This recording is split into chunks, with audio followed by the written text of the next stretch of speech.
Isang mapagpalang araw po sa ating lahat. Muli ako si Emmanuel o Alejandre.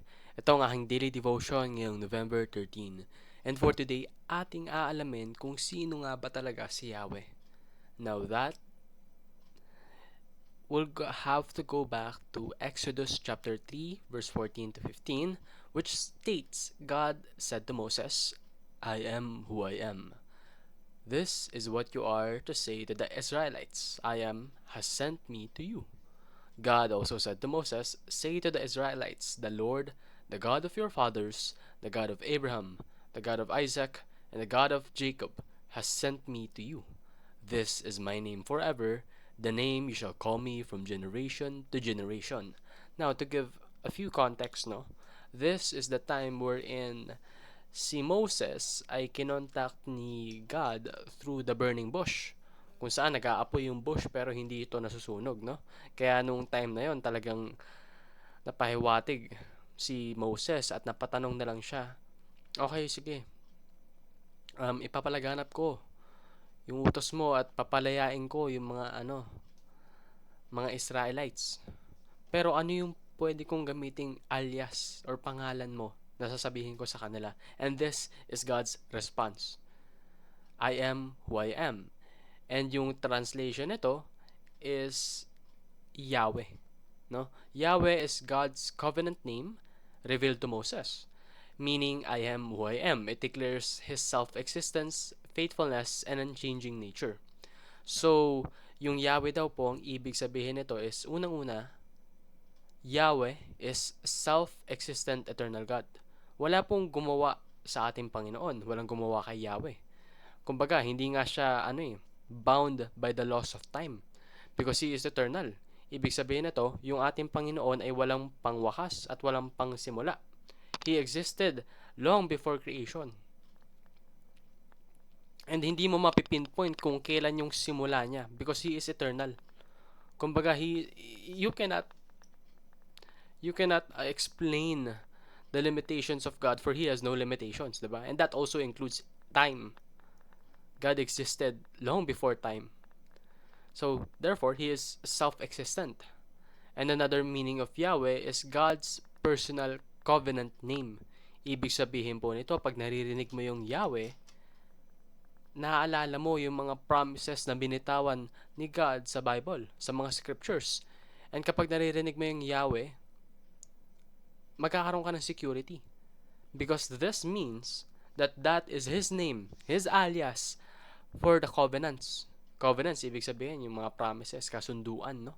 So lahat po ng binitawang salita ng Panginoon, ng ating Yahweh, ay totoo at ating maaasahan. That is why Yahweh is the God who keeps His promises. So if ever man, no, na you are feeling anxious, disturbed, and unknowing sa iyong future, then basahin mo yung Biblia.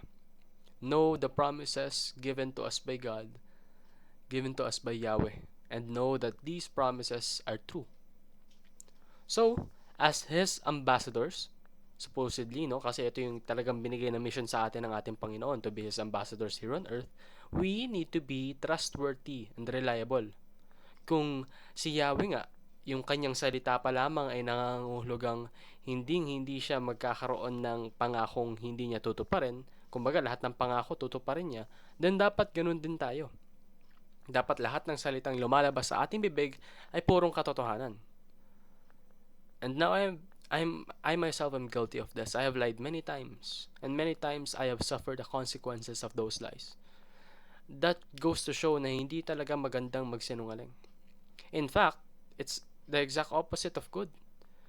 Kapag nagsinungaling ka kasi, patong-patong na yan eh. Yung sinungaling mo nung una, kailangan mo magsinungaling para mapaniwala mo yung ibang tao dun sa first lie mo. And it goes on and on and on hanggang sa hindi mo na kayang i-handle yung mangyayari kapag nalaman ng tao yung totoo.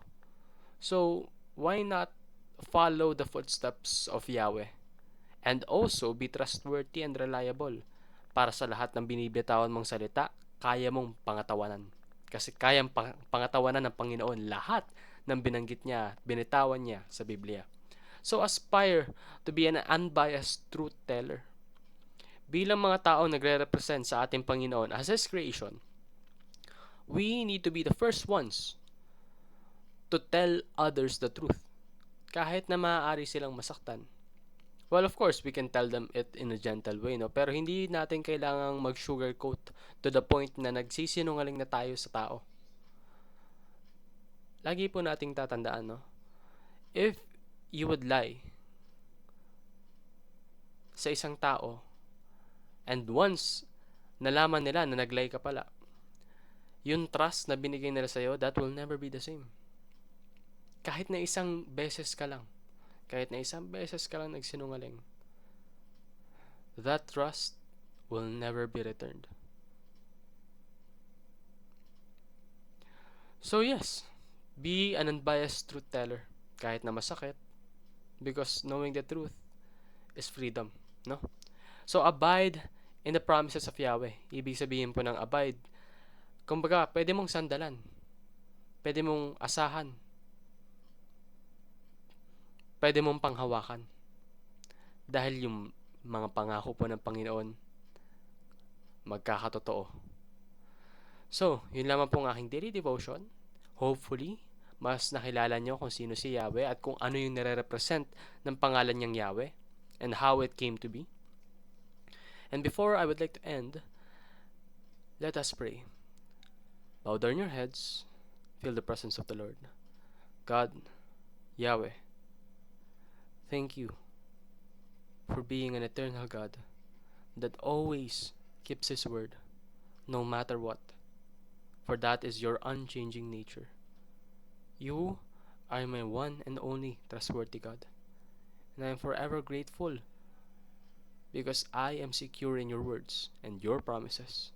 For I know that you will fulfill them in due time, in your own divine timing. Therefore, God, please help me to be patient and to trust in your plans. And while in doing so, may I do unto your will and become an instrument and representative of your kingdom. In Jesus' name I pray, amen and amen. So, hopefully marami kayong natutunan, and glory to God.